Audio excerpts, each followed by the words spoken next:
Се распаѓа еден од највредните иконостаси во Македонија стар 174 години, во црквата Свето Благовештение во Прилеп.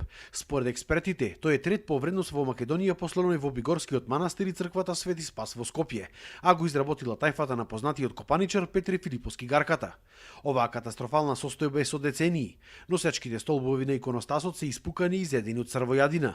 Дел од помалите икони кои се на него се тотално уништени, а уникатните резби секој ден стануваат се поштетени од забот на времето. Свештениците велат дека постои опасност ова непроценливо културно наследство да се урне во секој момент. Иконостасот е стварно може и да падне. Не дај Боже, че изгубиме нешто непроценливо, а може и да изгубиме и човечки животи, ако не дај Боже дојде до тоа. Оти треба што поскоро да се превземе нешто.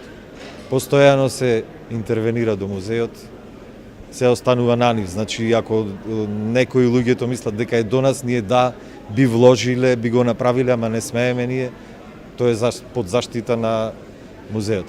Митрополитот Петар денеска ја повика државата и Министерството за култура да интервенираат најитно што можат. Знаеме ние дека се трошат пари за 300 други несоодветни работи во општеството наше, за измислени некои, не знам, вакви такви фестивали или не знам што и така натаму. За ова пак е наистина жалосно што нема слух општеството, државата, нацијата наша. Подол период веќе паѓаат и цели делови од иконостасот, а свештениците ги собираат и ги чуваат во посебна просторија, со надеж дека тие еден ден повторно ќе бидат вратени на иконостасот со неговата конзервација.